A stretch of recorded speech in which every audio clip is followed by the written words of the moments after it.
Cieszę się bardzo, że mogłam dzisiaj z Wami być tutaj w trakcie Dnia Gisowego. Dziękuję za zaproszenie. No i chętnie przede wszystkim podzielę się z Wami moimi doświadczeniami z branży GIS-u, z systemów informacji geograficznej.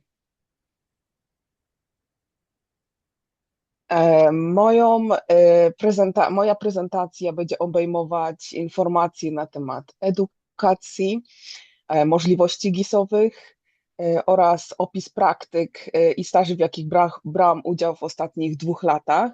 I będę chciała też Wam pokazać, w jaki sposób osobiście kieruję swój wizerunek w tej branży, który jest mi pomocny w moich celach zawodowych. Więc może zacznijmy od edukacji. Więc moja przygoda z GIS-em zaczęła się całkiem przypadkowo. W trakcie pandemii studiowałam w Monroe Community College administrację biznesową. No i jako jeden z przedmiotów, dodatkowych przedmiotów, wybrałam Digital Earth. Jest to tak zwane wprowadzenie do GIS-u. I bardzo mi się spodobał ten przedmiot. To było takie wprowadzenie do oprogramowania ArcGIS Pro. I tak w sierpniu 2023 roku i aż do maja 2025 roku przeniosłam się na kierunek GIS-owy w mojej szkole. I tam zdobyłam stopień technika GIS-owego. W sierpniu w tym roku przeniosłam się z kolei do kolejnego koledżu, również w tym samym kierunku, żeby zdobyć stopień licencjata. I tutaj na przykład na zdjęciu jestem razem z moją roczną córeczką Iris na rozdaniu dyplomu w Monroe Community College. Ta mapa pokazuje moje uczelnie w stanie Nowy Jork. Obydwie należą do SUNY, do Stanowego Uniwersytetu Nowego Jorku. Jest to publiczny system uniwersytecki w Stanach Zjednoczonych. I chciałam pokrótce opisać GIS-owy kierunek, który skończyłam w koledżu Monroe. Były to studia 100% online. Kierunek GIS-u został stworzony w 2019 roku w Rochester w stanie Nowy Jork i był on odpowiedzią na rosnący popyt na wykwalifikowanych techników GIS-owych na rynku pracy. Ten program oferuje tytuł technika, tak zwany Associate in Applied Science. Można zdobyć też certyfikat GIS-u, jak również dodatkowe micro-credential. Można zrobić kurs web mapping, który obejmuje produkty Esri i oprogramowanie ArcGIS online, jak również oprogramowanie za pomocą Pythona i zarządzanie systemu baz danych Postgres i rozszerzenie PostGIS. Tutaj akurat mamy QR code, który, że tak powiem, w bardziej szczegółowy sposób opisuje ten program. Ten program technologii systemów informacyjnych obejmuje też przedmioty, tak jak wcześniej wspomniałam, Digital Earth. Jest to wprowadzenie do GIS-u przy użyciu oprogramowania ArcGIS Pro z produktów Esri. Też studiowałam kartografię i tam zapoznałam się z oprogramowaniem QGIS, ponoć bardzo popularny w Europie, z tego co słyszałam. Bardzo polubiłam też przedmiot teledetekcję, remote sensing. Również były tam przedmioty z geografii fizycznej, humanistycznej, ekonomicznej, statystyki, no i mikrokwalifikacje, microcredentials, web mapping, pozyskiwanie, zarządzanie danymi, automatyzację danych przy pomocy Pythona, jak również ostatni przedmiot, Capstone, który jest takim podsumowaniem programu i uwzględnia wirtualną praktykę z z pracodawcą.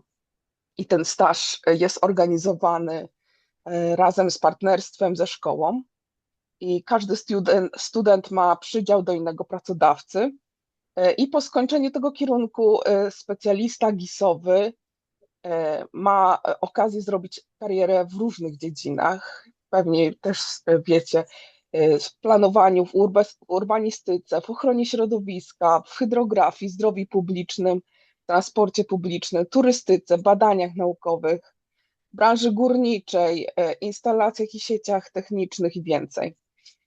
Na amerykańskim rynku pracy, amerykański rynek pracy prognozuje 6 do 10% wzrostu zatrudnienia, jeśli chodzi o specjalistów GIS-owych w ciągu następnej dekady.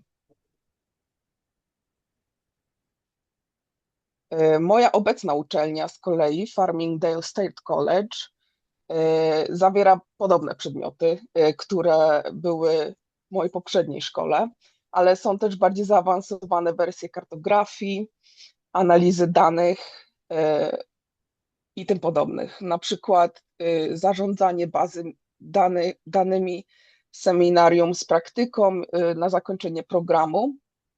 I tutaj tak samo QR code może Was przekierować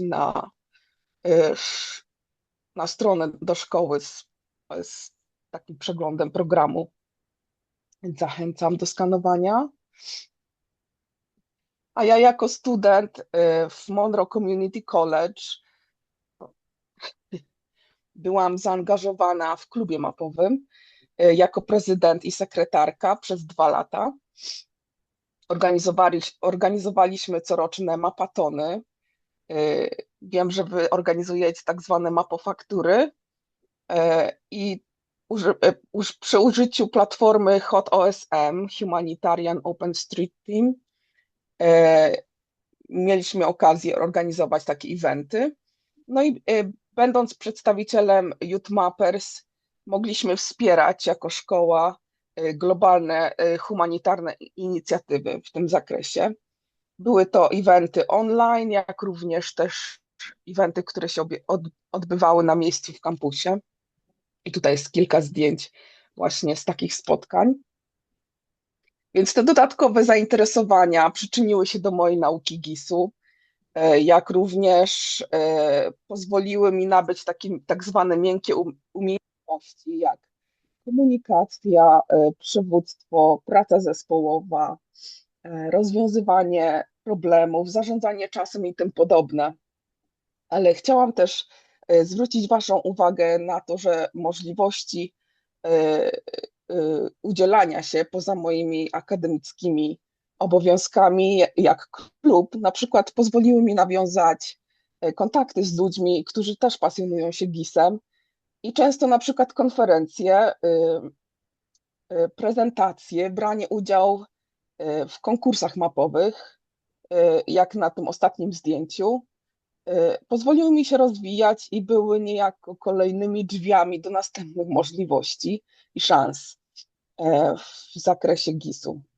Więc brałam udział w konkursie scholastycznym w 2024 roku i mój plakat opowiadał o katastrofie Czarnobyla z 1984 roku i opowiadał o tym, w jaki sposób sztuczna inteligencja AI, w szczególności uczenie maszynowe, umożliwia analizę terenu z użyciem narzędzi do teledetekcji i klasyfikuje strefę wykluczenia wokół Czarnobyla pod względem użytkowania i stanu terenu.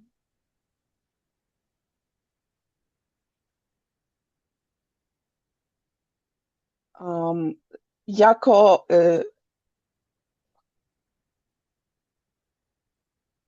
jednym z takich sposobów, w których próbuję kreować moją karierę i przygotować się również do funkcji analityka GIS-owego, są staże.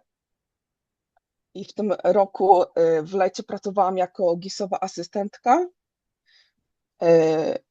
w powiecie Niagara w Wydziale Informatyki i z udziałem pracowników z Wydziału Komunikacji i Inżynierii Opracowaliśmy projekt GIS-owy, który był poświęcony inwentaryzacji znaków drogowych i przy użyciu produktów Esri, tak jak ArcGIS Pro, Field Maps, Web Experience Builder, dokonaliśmy spis, audyt i udokumentowaliśmy w cyfrowej formie oznaczenia drogowe.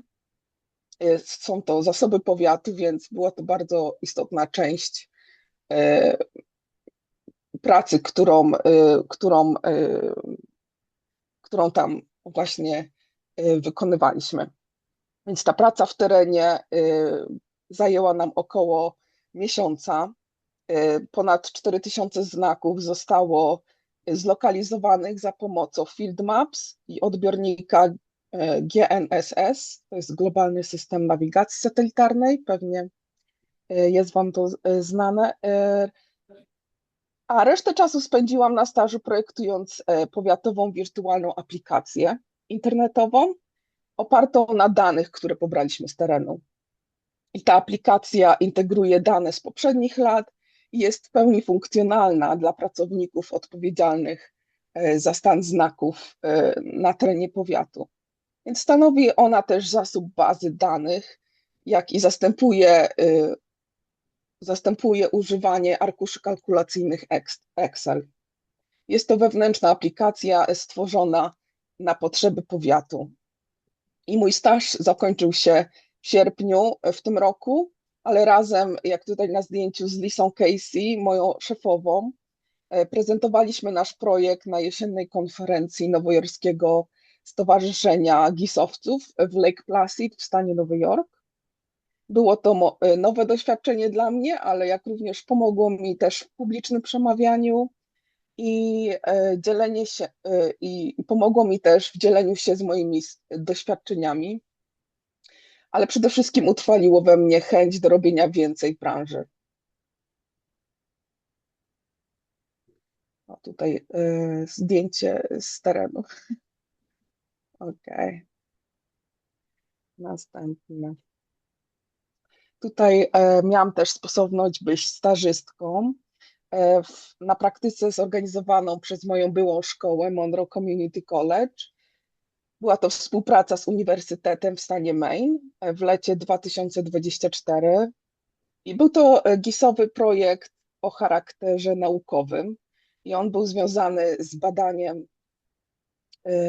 z badaniem w jaki stopniu wschodnia borecznica świerkowa rozprzestrzenia się na terenie lasów w stanie Maine w roku 2023 i była to hybrydowa praktyka.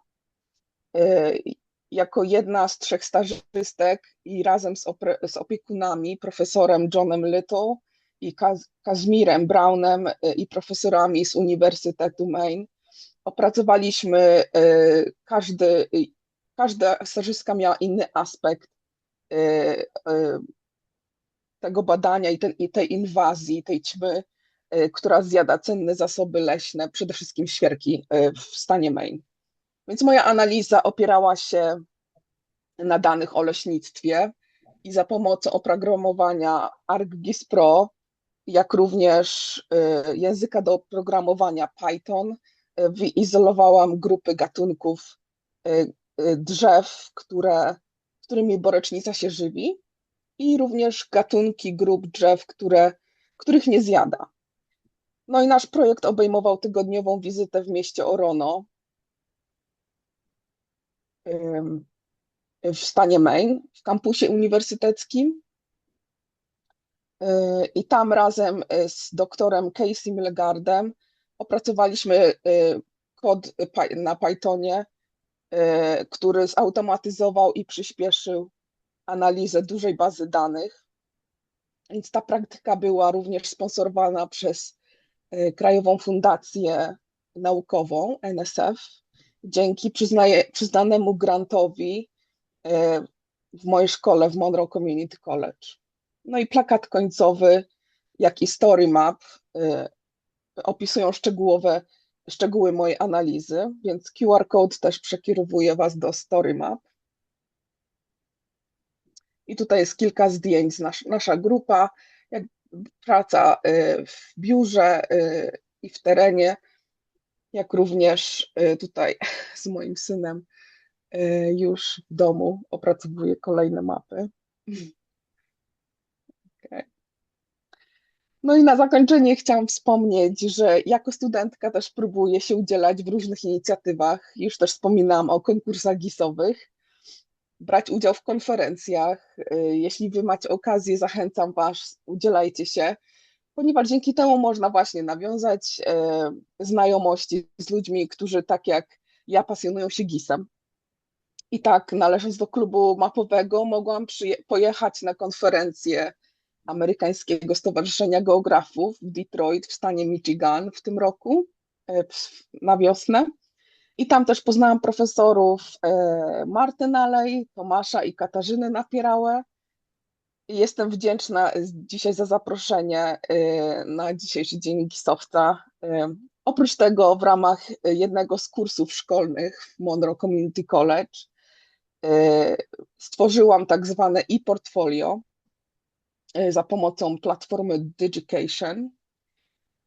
Tutaj jest QR code, który prezentuje moje dotychczasowe projekty z GIS-u i nie tylko, ale jest ono też, to e-portfolio, pomocne w znalezieniu pracy w branży.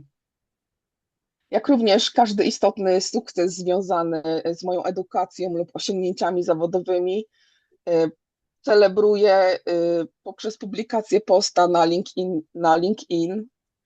Dlatego zachęcam Was do nawiązania kontaktu, jeśli macie tam swoje konto, i QR code też przekieruje Was na odpowiednią stronę. No i dzięki udzielaniu się i takiej ścisłej współpracy ze szkołą zajmuję się obecnie oprócz studiów tutoringiem, czyli udzielam korepetycji, pomagam innym studentom GIS-owym w Monroe Community College w ich zadaniach domowych i sprawuję też pieczę jak opiekun nad 2 grupami studentów i wspieram w ich edukacji, co mi przynosi dużo radości. I tutaj jeszcze na koniec pokażę Wam kilka projektów, które ostatnio w kilku latach opracowywałam. Jest one, zebrałam je w jeden pokaz slajdów. No i z chęcią też opowiem na Wasze pytania, jeśli macie jakieś pytania. I dziękuję za uwagę. Pozdrawiam. Dziękujemy bardzo.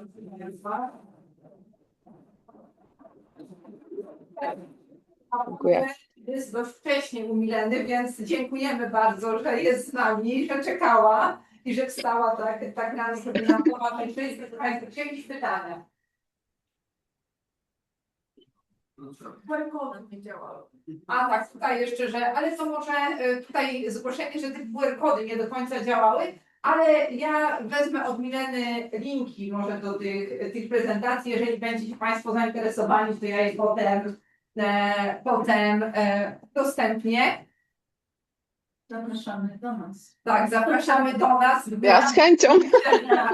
Gdybyście Oj, Polska. Tęsknię za Polską. Jest to kwestia, myślę, wyszukania odpowiedniego programu, który pozwoliłby tutaj taką wizytę zrealizować i sformalizować, więc myślę, że jeszcze wszystko przed nami. Dziękujemy, że z nami byłaś, że wzięłaś udział w naszym GIS Day. Także Cała przyjemność po mojej stronie. Dobrze, pozostaniemy w kontakcie, dobrze? To ja jeszcze tam No, oczywiście. Trzymajcie Potrzymajcie się. Wszystkiego dobrego. Pozdrawiam.